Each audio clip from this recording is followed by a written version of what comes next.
Hey guys, it is Tara. So, I don't really have any makeup or beauty information topics. I don't have any beauty or skincare or anything topics because, as you all know, I'm still waiting on numerous packages that I ordered a month at least a month ago. I don't think I've ordered anything new in,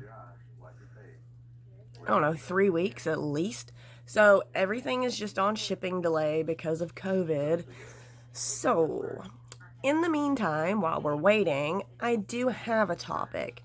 It's just not beauty related. Although we can incorporate beauty because one of my topics, look, she always just looks flawless and it's super annoying. So today's topic is my very special favorite show, 90 Day Fiancé, and the season that we are on right now is Before the 90 Days, which is where the Americans go to meet their overseas or cross country or whatever. They go meet their mate before they file for the K-1 visa to bring them to America. So let's just go through our couples real quick. So we have Avery and Ash. Ash is a relationship coach. He's completely full of shit. If you watch the show, I guarantee you'll agree with me.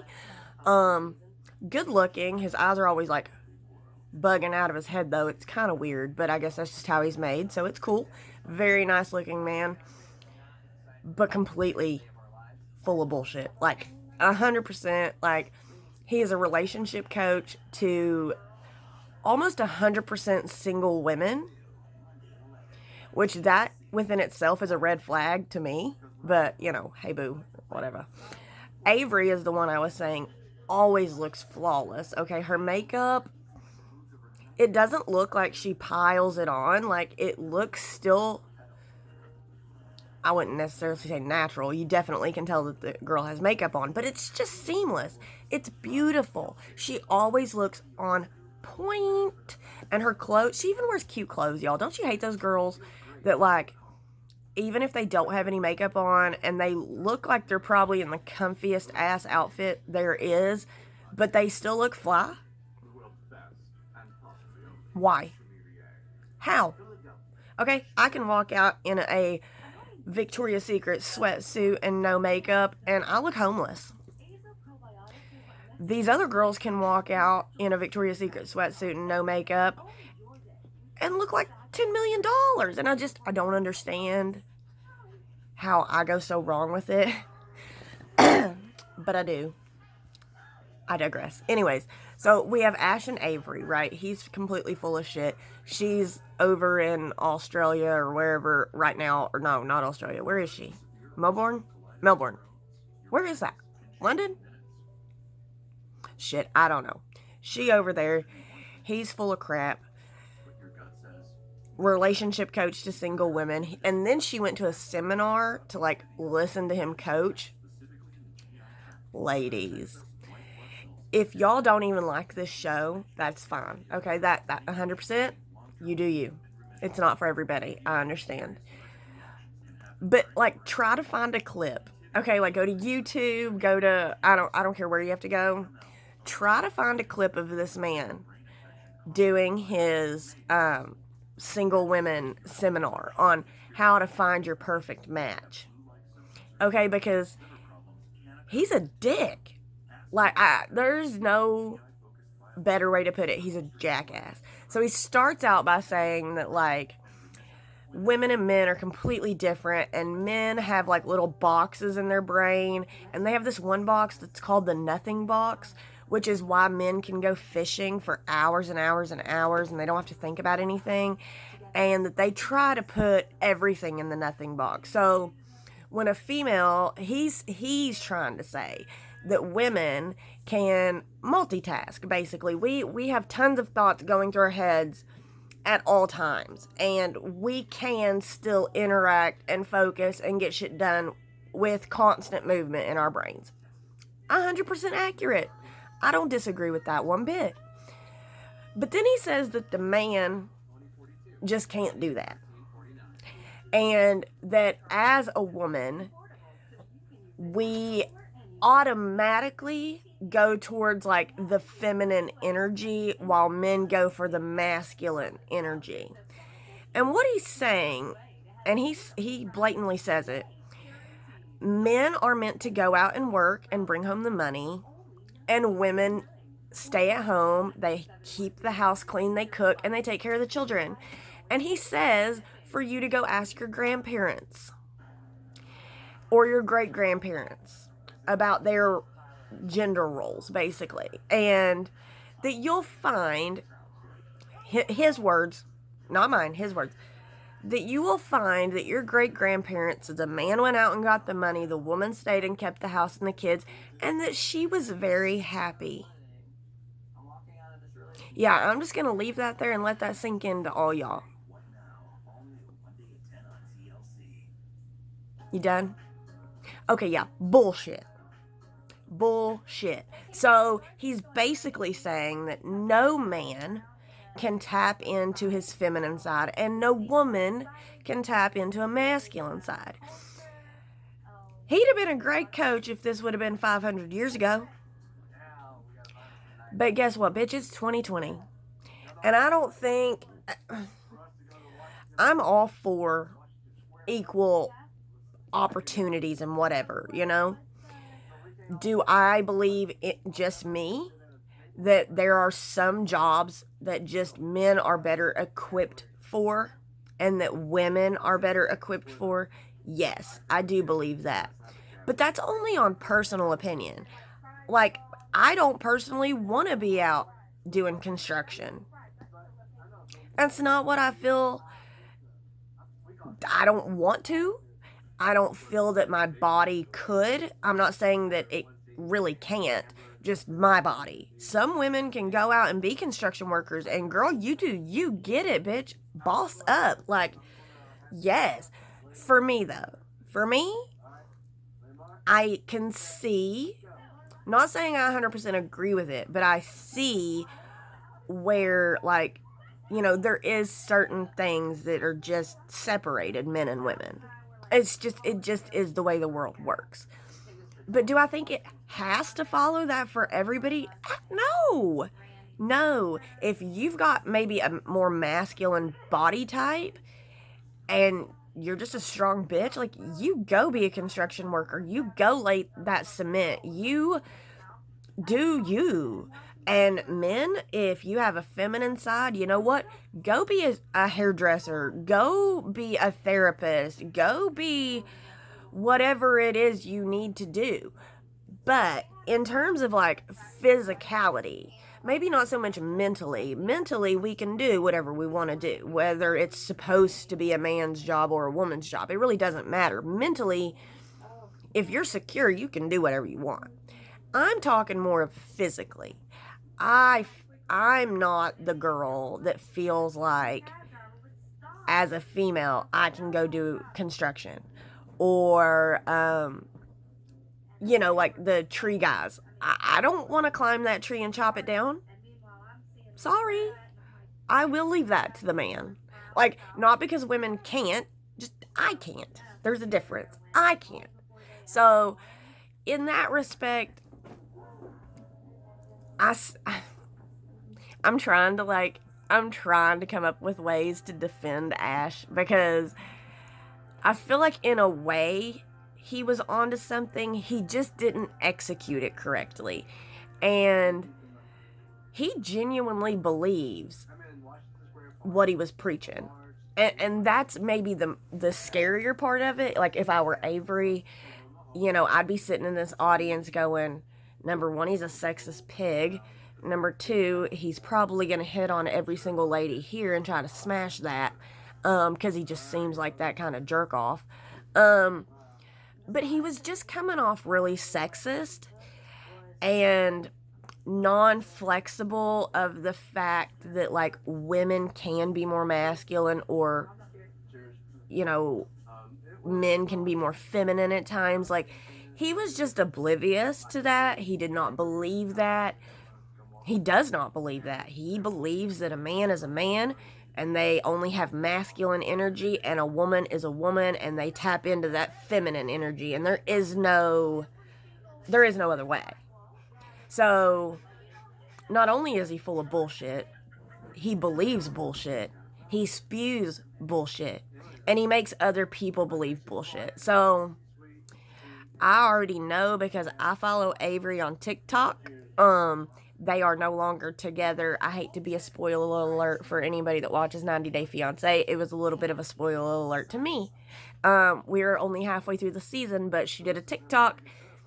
They're not together anymore, which actually makes it easier for me to watch, because now I don't feel so bad, because I'm like, okay, yeah, she went through this and that sucks, and I feel bad for her because she really thought this was like the man of her dreams. But then you watch it and you're like kind of thankful that you already know ahead of time that she lost this loser. Like, Avery girl, you can do so much better. You are so freaking beautiful. Your food looks amazing. 420 friendly. Your food looks amazing. Okay, she does recipes like salads and stuff where you put big fat ass cannabis leaves on top and you eat it in the salad.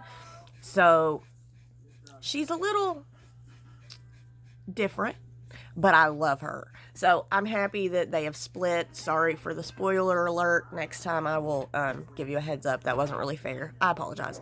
But anyways, next we have David and Lana. So David is this like 60-something-year-old from Vegas. Sorry, my hair. I got it cut yesterday and I'm so happy with the cut. But, like, I feel like my bangs are growing out, and I didn't cut them, and they're kind of getting on my nerves. But I'm way off subject. Okay, so, David and Lana. So, David is, like, this 60-year-old man from Las Vegas, right? He's getting ready to retire. He's selling all his possessions to buy an RV, and he wants to travel. Like, he wants to retire, and he wants to travel in his RV and literally just live in the RV and just go from place to place to place. Like, he is selling everything he owns except his unicycles, but he's selling everything he owns. Sorry, my cat jumped up, to get this RV, and he wants to travel the world. So he went to Russia to meet his girlfriend Lana. Keep in mind, him and Lana have been talking for 7 years. 7 years. Okay, he has already went to the Ukraine 3 previous times, and she stood him up. Now, also, to add to this disaster of a story that doesn't get better, he has only talked to this woman through a chat. So, I guess it's like this Russian chat site. You have to pay by the minute. He has paid well over $100,000 for this website over the last 7 years. He's already made 3 trips to Russia. I can't even imagine how much that cost. He got stood up all 3 times. He booked a cruise for them. She didn't show. So on this season of Before the 90 Days, he makes his 4th trip to Russia. Can you guess what happened on the 4th one? Anybody? Any guesses? Any guesses at all? Yeah, bitch didn't show. He got stood up for a 4th time over 7 years. And he's still not done. He still will not just walk away from this bitch. Okay, he gets a flight home. Okay, number 1, he tries to track her down at her address that she gave him when he booked the cruise. Turns out it was a fake address. Who thought any different? So when he finally cannot, sorry, I know my cat is like all up in my shit wanting attention. That's why my camera keeps bouncing all over the place. So anyways, she stands him up for the 4th time, and then a 5th time. He tried to get her at like a restaurant while he was still in Russia. She didn't show there either. So he comes home, and the preview for next week is this dumb dude is spending even more money to hire a private investigator to hunt her down.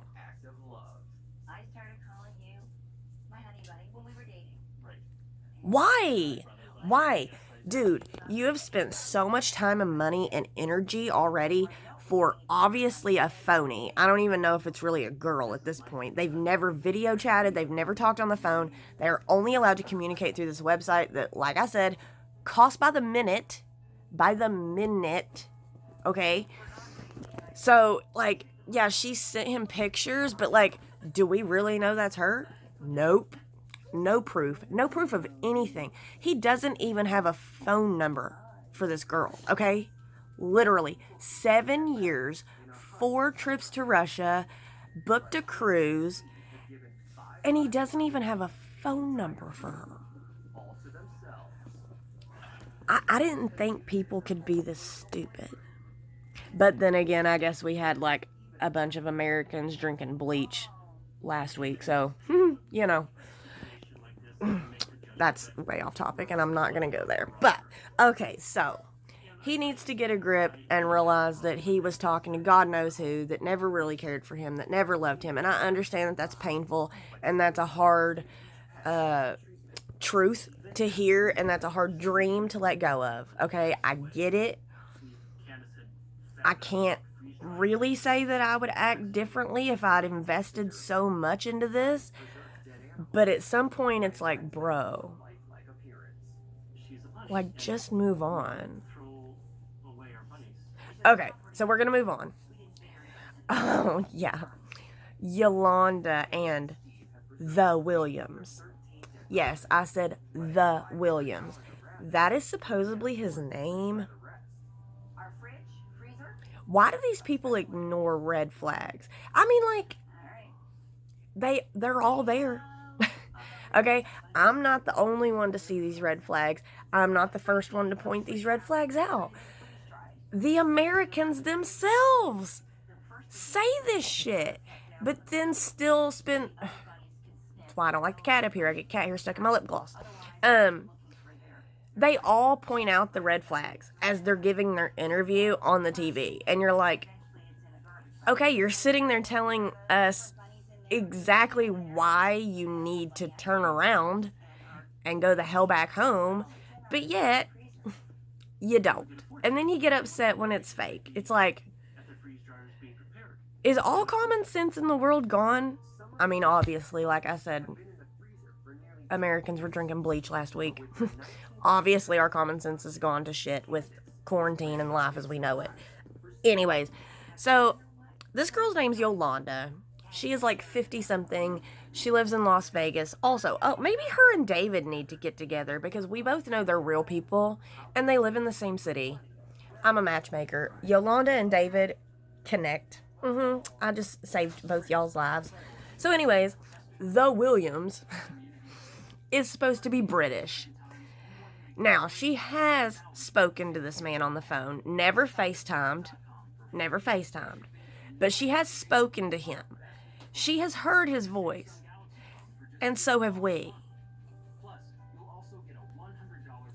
I don't know what some people consider a British accent, but I think the majority of us know what it should sound like. And when she jumped on this phone call with this man, y'all,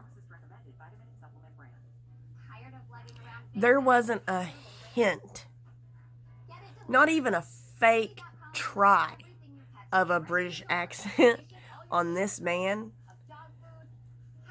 at all. I mean, like, at all.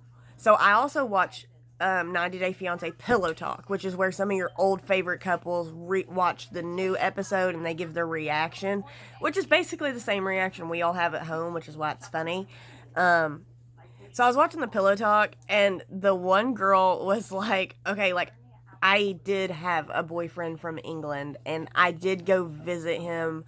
He was real. Like, they dated for like 3, 4, or 5 years. And she was like, bitch, if that is not the farthest thing from a British accent. And it was, y'all.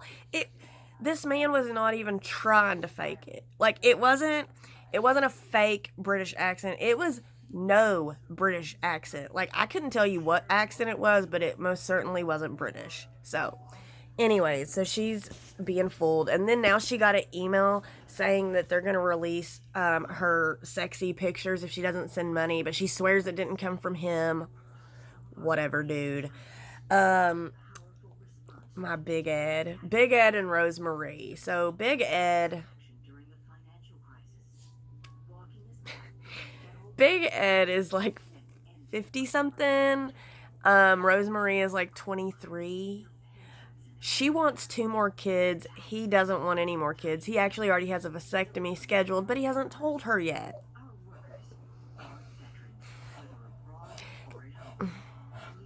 Am I the only one here that thinks that this just entire idea is crazy?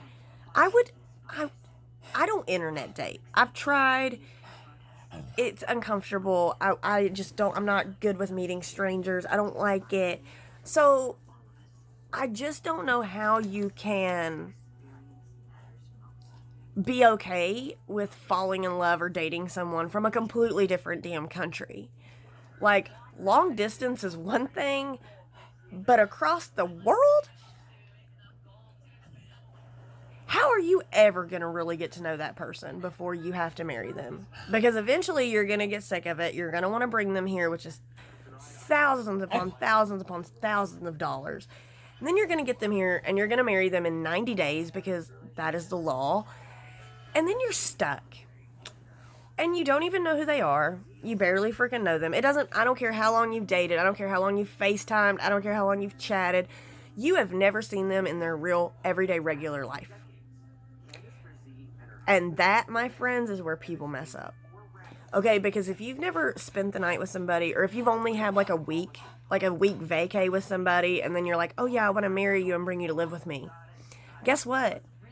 Everyday real life isn't a week vacay. You're going to act different. They're going to act different. Responsibilities are going to be different. Just shit's different. Like, I don't get it. Maybe that's why it fascinates me so much. Maybe that's why I love the show so much, is because I just physically could never do it. And like, yay for the couples that have worked. You know, like Lauren and Alexi, like they are the bomb.com. David and Annie, never thought they would work. They're like 30 years apart in age, but they are literally the best matched couple on personality and humor wise, and they're great to watch. But just some of these people that you never thought would work really do work, but then the ones that you're like, oh, yeah, no, they don't work. And it's sad, most of them don't work. And I feel bad because I know that they've put their heart on the line, their time, their effort, a lot of freaking money, you know, and for it to not work out. So I'm sad for that. But at the same time, I'm like, did you expect it to go any different? Like, at one point, you have to kind of think to yourself, like, this could all be a scam, or this could all be a complete and utter waste of money, time, energy, love, commitment. The list goes on. But anyways, I'm skipping over a couple of couples because, well, they're just not as interesting. I'm sorry. So yeah, that was my topic for today. I'm now gonna do my morning routine of TikTok because that is like my addiction at the moment, which is good because I'm broke, so I can't online shop. So it's kind of taken over in a good way. Like, because when I watch YouTube, I just see ads of shit or somebody using something that I want, but I lost my job, so I'm broke, so I can't shop. So TikTok is the absolute perfect place for me to be, and I love it there. I love my YouTube too, but I really love my TikTok. I'm sorry. So I have now talked for 25 minutes about 90 Day Fiancé. I'm sure you're sick of me talking about it. Definitely go watch it. If you haven't started watching it, you can totally find it on demand. Find it on YouTube. Find clips. You can catch up if you watch Pillow Talk. It's basically just a rerun of all the shows. So if you can at least find Pillow Talk and start from episode 1, that'll catch you up. No doubt that'll catch you up. It's on TLC on Sunday nights at 8. And then Pillow Talks at like 11, I think. But anyways, great show. Check it out. If you watch it, comment. Let me know like how you're now feeling about it, because every week it just gets crazier and crazier. So yeah, that was my topic for today. I'm sorry it wasn't beauty related, but like I said, none of my mails really come, so I don't really have anything new to talk to you about. I'm sorry. Okay, peace.